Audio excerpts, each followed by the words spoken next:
Bismillahirrahmanirrahim. Assalamualaikum warahmatullahi wabarakatuh.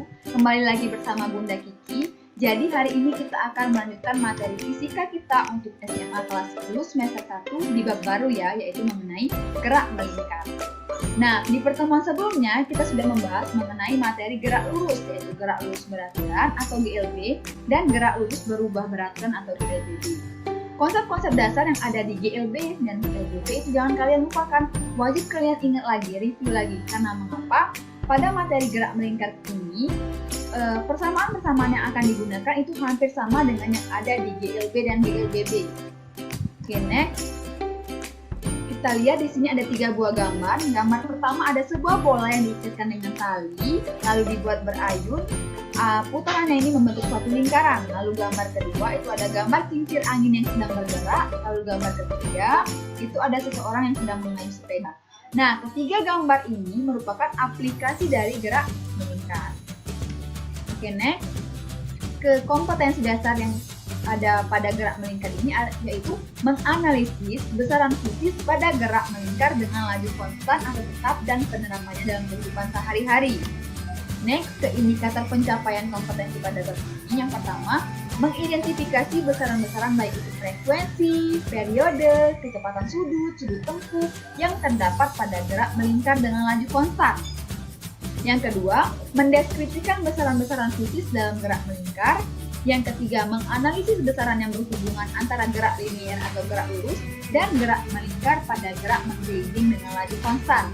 Yang keempat, menjelaskan karakteristik gerak melingkar beraturan atau GMB. Selanjutnya, menjelaskan karakteristik gerak melingkar berubah beraturan atau GMBB. Dan yang terakhir, menerapkan prinsip-prinsip roda-roda yang saling berhubungan secara kualitatif. Namun, pada kesempatan kali ini, kita hanya akan membahas dari indikator pertama sampai indikator keempat, yaitu menjelaskan karakteristik gerak melingkar beraturan atau GMB. Untuk indikator lainnya akan kita bahas di pertemuan selanjutnya ya. Oke, next, sebelum kita masuk ke rumus-rumus dan materi yang lebih mendalam lagi tentang gerak melingkar, kita wajib tahu dulu apa sih pengertian dari gerak melingkar itu. Jadi, gerak melingkar adalah gerak benda pada lintasan yang berbentuk lingkaran. Salah satu contohnya yaitu gerak pada kincir angin yang terdapat di gambar. Oke, next. Ke besaran-besaran fisika dalam gerak melingkar, yang pertama itu ada periode dan frekuensi. Di mana periode, simbolnya T besar, adalah selang waktu T yang diperlukan oleh benda untuk mengelilingi satu lingkaran penuh. Secara matematis dapat dituliskan bahwa T besar adalah periode sama dengan T per N. T adalah waktu tempuh dan N adalah banyaknya putaran atau jumlah putaran. T atau periode itu satuannya itu adalah Hertz atau yang disingkat dengan Hz. Sedangkan frekuensi atau F adalah jumlah putaran N dalam waktu 1 second. Nah, secara matematis dapat ditulis F sama dengan N per T. Lalu ada hubungan antara periode T dan frekuensi F yang menyatakan T sama dengan 1 per F, atau bisa juga F sama dengan 1 per T. Lalu next, ke yang selanjutnya itu ada besaran selanjutnya itu ada panjang lintasan dan sudut tempuh. Nah, panjang lintasan simbolnya S kecil yang ditempuh oleh gerak melingkar merupakan garis lengkung atau busur atau lingkaran. Atau secara matematis, panjang lintasan sama dengan laju linier dikalikan selang waktu. Panjang lintasan tadi simbolnya S kecil, laju linier itu adalah V, selang waktu itu adalah T. Maka S sama dengan T atau V dikali T. Sedangkan sudut tempuh atau theta simbolnya itu adalah besar sudut yang ditempuh oleh gerak melingkar. Satuannya itu adalah radian atau yang disingkat dengan rad. Di mana sudut tempuh itu sama dengan kecepatan sudut dikalikan dengan waktu tempuh. Di mana sudut tempuh tadi simbolnya theta, kecepatan sudut itu simbolnya omega, ini omega dibaca omega, bukan W ya, dikalikan waktu tempuh itu T. Atau bisa juga ditulis sudut tempuh sama dengan panjang busur dibagikan dengan jari-jari. Tadi sudut tempuh itu adalah theta, panjang busur itu adalah S, lalu jari-jari itu simbolnya R. Kalau dilihat di gambar, ini adalah jari-jari, sedangkan ini adalah theta. Oke, next ke selanjutnya itu ada. Nah, dalam satu putaran penuh pada lingkaran, panjang busur, tadi simbolnya S kecil, itu sama dengan lingkaran, sama dengan keliling lingkaran. Maka S sama dengan 2πr, sehingga rumus theta, tadi S per R, S adalah keliling lingkaran 2πr, 2πr per R, maka theta sama dengan 2π radian. Kalau misalkan kita konversi satuan sudut, di sini kita ketahui bahwa satu putaran penuh pada lingkaran adalah 360 derajat atau bisa juga ditulis 2π rad. Satu radian itu 180 per pi derajat atau sama saja satu radian itu adalah 57,3 derajat. Ada contoh soal, yang pertama itu 120 derajat itu sama dengan berapa putaran sih? Terus berapa radian sih 120 derajat itu? Maka di sini cara penyelesaiannya, yang pertama kita akan cari dulu 120 derajat itu berapa putaran. Kita ketahui bahwa satu putaran penuh pada lingkaran adalah 360 derajat. Nah, sedangkan 120 derajat yang ditanya, kita misalkan dengan huruf X. Maka 360 sama 120 kita kecilkan, sama-sama dibagi 120. Jadi ini 3, yang ini 3, ini jadi kita coret jadi 3. Lalu yang di bawah ini 120 dibagi 120 1. Maka dikali silang, satu putaran dikali 1 adalah satu putaran sama dengan 3x. Jadi x sama dengan 1/3 putaran. Lalu selanjutnya kita akan cari 120 derajat itu berapa radian. Nah, kita lihat 120 derajat sama dengan bla bla bla rad. Terus di per 360 derajat itu adalah 2π rad. Maka kita kecilkan lagi, ini sama-sama dibagi 120. Di sini kita lihat ini 120 dibagi 120 itu 1, sedangkan yang di bawah 360 dibagi 120 itu adalah 3. Nah, maka kita misalkan 120 derajat per 360 derajat sama dengan 120 tahu berapa rad? Maka kita misalkan itu X per 2π rad. Lalu jadi kali silang ini adalah 3x sama dengan ini kan tadi dibagi 123, 3 dikali x rad maka 3x sama dengan 2π rad. Maka x sama dengan 2π per 3 rad. Selanjutnya hubungan antara besaran dalam gerak lurus dan gerak melingkar. Yang pertama itu adalah kecepatan sudut atau omega dan kecepatan linier atau v dalam satuan meter per second.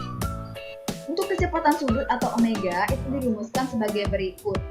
Omega sama dengan 2πf atau bisa juga omega 2π per t. Nah, untuk kecepatan linier atau v itu juga dalam satuan meter per second, di mana kecepatan linier atau v adalah kecepatan yang arahnya selalu menyinggung lingkaran, disebut juga dengan kecepatan tangensial. Dirumuskan sebagai berikut, di mana yang pertama ada v sama dengan omega dikali r. Kita tahu bahwa omega tadi adalah 2πf atau 2π per t, maka kita substitusi ke dalam rumus ini. Jadi V sama dengan 2πf dikali R atau bisa juga V sama dengan 2π per t dikali sama R.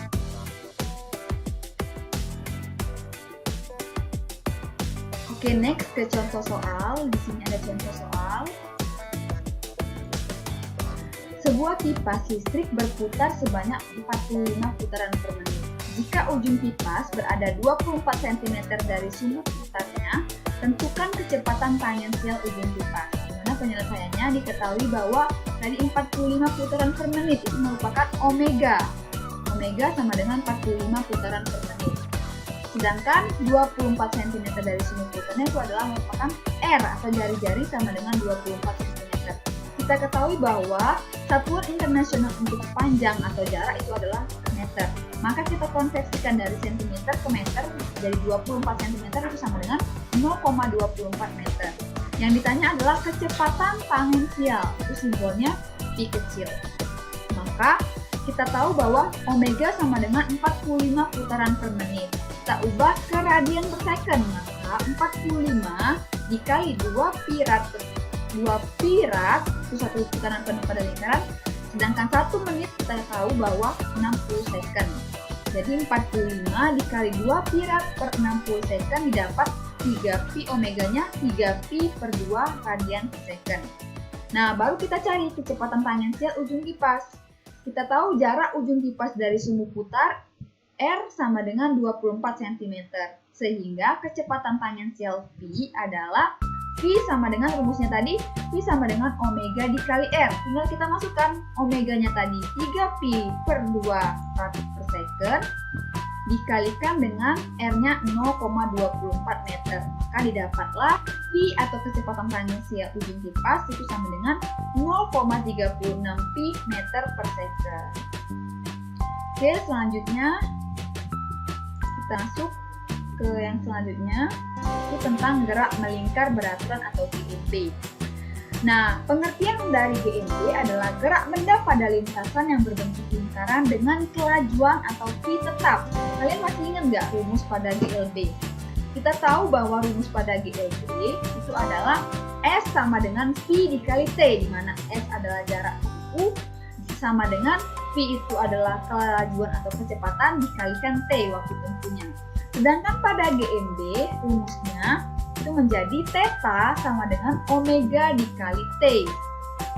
Nah, di sini S itu setara dengan theta pada GMB, omega itu ada sama dengan Pi. Kalau misalkan di GLB itu adalah kelajuan linier, sedangkan pada gerak melingkar kecepatan yang digunakan adalah kecepatan sudut dikalikan T-nya tetap. Di mana theta adalah posisi sudut dalam satuan rad, T adalah waktu dalam satuan second, dan omega sama dengan kecepatan sudut dalam satuan rad per second. Oke, next, kebesaran-besaran fisika dalam GMB. Yang pertama itu ada percepatan sentripetal, di mana percepatan sentripetal simbolnya AS dari gerak melingkar beraturan adalah percepatan yang arahnya selalu menuju ke pusat lingkaran. Dapat dilihat di sini gambarnya. Itu dilihat gambar. A itu adalah AS, selalu menuju ke pusat lingkaran, yang di tengah itu adalah pusat lingkaran. Secara matematis dapat dituliskan AS itu adalah Pi kuadrat per R. Selanjutnya itu ada percepatan sudut atau alfa, di mana percepatan sudut atau alfa dari GMB adalah penambahan kecepatan sudut per selang waktu. Secara matematis dapat dituliskan alfa itu sama dengan delta omega per delta T, di mana alfa adalah percepatan sudut dalam satuan meter per second kuadrat, sedangkan omega adalah kecepatan sudut dalam satuan radian per second, sedangkan T adalah waktu tempuh dalam satuan second. Lanjut ke percepatan tangensial. Nah, percepatan tangensial atau simbolnya AT, ini AT, dari gerak melingkar beraturan adalah percepatan yang arahnya selalu menyinggung lintasan. AT atau bisa juga ditulis AT itu tegak lurus terhadap AS. Kalau kita lihat di gambar, R itu adalah jari-jarinya. Nah, tadi kan katanya AT tegak lurus terhadap AS. Arah dari AT itu ini. Dapat dilihat di sini ya, ini AT-nya. Oke. Sehingga dapat dirumuskan dari rumus dari percepatan tangensial itu adalah AT sama dengan delta V per delta T. Kita tahu P tadi adalah omega dikali R, maka AT sama dengan delta omega dikali R per delta T. Jadi di sini dipisah delta omega per delta T dikali R. Delta omega per delta T kita diketahui rumus sebelumnya delta omega per delta T itu merupakan alfa atau percepatan sudut dikalikan sama R. Jadi AT rumus untuk percepatan tangensial sama dengan alfa dikali R. Selanjutnya itu ada percepatan total. Besaran selanjutnya dalam GMB itu adalah percepatan total, di mana besar percepatan total atau A dari gerak melingkar adalah jumlah vektor AT dan AS. Kita tahu AT tegak lurus terhadap AS. Nah, maka dapat dirumuskan di sini A sama dengan akar AT kuadrat plus AS kuadrat. Kalau kita lihat dari gambar, di sini lihat gambar, AT tadi tegak lurus terhadap AS. AS atau percepatan sentripetal, katanya tadi arahnya selalu menuju pusat lingkaran. Ini pusat yang di tengah itu merupakan pusat lingkaran ya. Jadi arah AS selalu menuju ke pusat lingkaran, jadi ini AS arahnya. Sedangkan AT tegak lurus terhadap AS, ini AT. Nah, kalau ditanya yang mana percepatan total, itu adalah resultan dari AT dan AS yang di tengah ini. Garis yang ini. Tuh. Kalau misalkan dilihat dari gambar lingkaran. Oke, next. Kita selanjutnya ke gaya sentripetal. Nah, gaya yang menyebabkan timbulnya percepatan sentripetal itu disebut dengan gaya sentripetal, di mana arah gaya sentripetal arah dengan arah percepatan sentripetal, yaitu mengarah ke pusat lingkaran. Atau secara matematis dapat ditulis di sini, bila benda yang bergerak melingkar beraturan memiliki massa, simbolnya M kecil, maka besar gaya sentripetal yang disimbolkan dengan Fs, ini Fs, dirumuskan sebagai berikut. Fs sama dengan M dikali AS. Kita tahu bahwa AS tadi kecepatan sentripetal tadi rumusnya P kuadrat per R. Maka kita rumuskan persamaan Fs sama dengan M dikali V kuadrat dibagi sama R. Atau bisa juga ditulis Fs sama dengan M dikali omega kuadrat per R. Kalau kita lihat di gambar lingkaran, R itu merupakan jari-jari, AS itu adalah percepatan sentripetal, arahnya selalu menuju ke pusat lingkaran, dan Fs juga menuju arahnya menuju ke pusat lingkaran. Nah, lanjut ke contoh soal. Ini ada contoh soal. Sebuah roda katrol berputar pada 300 rpm rotasi per menit. Hitunglah yang pertama A frekuensi dalam hertz, yang kedua periode, yang C kecepatan sudut dalam radian per second, satuannya D kecepatan linear suatu titik pada sini roda jika jari-jari katrol 140 mm. Pertama kita lihat dulu. Diketahui tadi 300 rpm. Kita ubah ke putaran ke dalam radian per second. Maka 300 rpm atau rotasi per menit sama dengan 300 menit. Maka menit ubah ke second. 300 putaran per 60 second sama dengan 5 putaran per second. Nah, yang pertama kita cari itu ada A, frekuensi yang simbolnya F kecil. Adalah jumlah putaran yang dilakukan partikel dalam 1 second.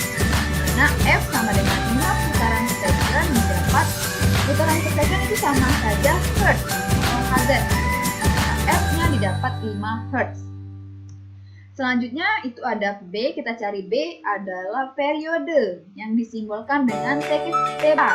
Adalah kebalikan dari frekuensi, maka T sama dengan 1 per F, dimasukkan F-nya tadi 5, maka T sama dengan 1 per 5 atau setara dengan 5,2 second. Yang C kecepatan sudut dalam simbolnya omega, maka rumus omega tadi kita tahu bahwa omega sama dengan 2πf. Dimasukkan 2π, F-nya tadi 5 second, 5 Hz. Jadi 2π dikali 5 didapat omega atau kecepatan sudutnya 10π radian per second. Lalu yang terakhir ada jari-jari. Kita tahu bahwa jari-jarinya adalah 150 mm. Ini kita konversikan ke dalam satuan internasional decimeter, maka 150 mm itu setara dengan 150 dikali 10 pangkat 3 meter. Maka dapat P sama dengan omega dikali R, rumusnya tadi. 10π dikali 150 dikali 10 pangkat 3 meter, maka dapat P adalah 1,5 P meter per second. Oke, next ke syarat dari gerak melingkar beraturan atau GMB, di mana syarat dari GMB itu sama seperti GLB atau gerak lurus beraturan. I atau kecepatannya itu sama dengan 0 atau kecepatannya itu konstan atau tetap. Nah, jadi syarat GMB yang pertama itu ada besar kecepatan itu konstan atau tetap, namun arahnya berubah-ubah. Yang kedua, kecepatan sudut atau omega sama dengan 0. Yang ketiga, percepatan sudut simbolnya tadi alfa itu sama dengan 0. Lalu yang keempat, percepatan tangensial atau simbolnya AT atau bisa juga atan itu sama dengan alfa dikalikan sama R. Ini dilihat. Atan, alfanya tadi pada GMB itu adalah 0, maka atan sama dengan 0 dikali R didapat A tangensial atau percepatan tangensial itu sama dengan 0. Di sini ada soal latihan sebanyak 4 soal. Boleh kalian kerjakan di buku tulisnya, silakan dikerjakan. Jika sudah selesai, boleh difoto lalu dikumpulkan di Google Classroom Fisika SMA kelas 10 IPA. dikirimkan sama Bunda. Boleh dikerjakan ya, kerjakan dengan teliti sesuai dengan yang sudah kita pelajari sebelumnya. Oke, sini Bunda rasa untuk materi hari ini kita cukupkan sampai di sini dulu. Terima kasih atas perhatiannya. Jangan lupa dibaca dan dipelajari lagi materinya. Sampai bertemu di pertemuan selanjutnya. Untuk pertemuan kali ini, Bunda minta maaf jika ada kesalahan kata. Kepada Allah, Bunda mohon ampun. Wabillahi taufiq wal hidayah. Wassalamualaikum warahmatullahi wabarakatuh.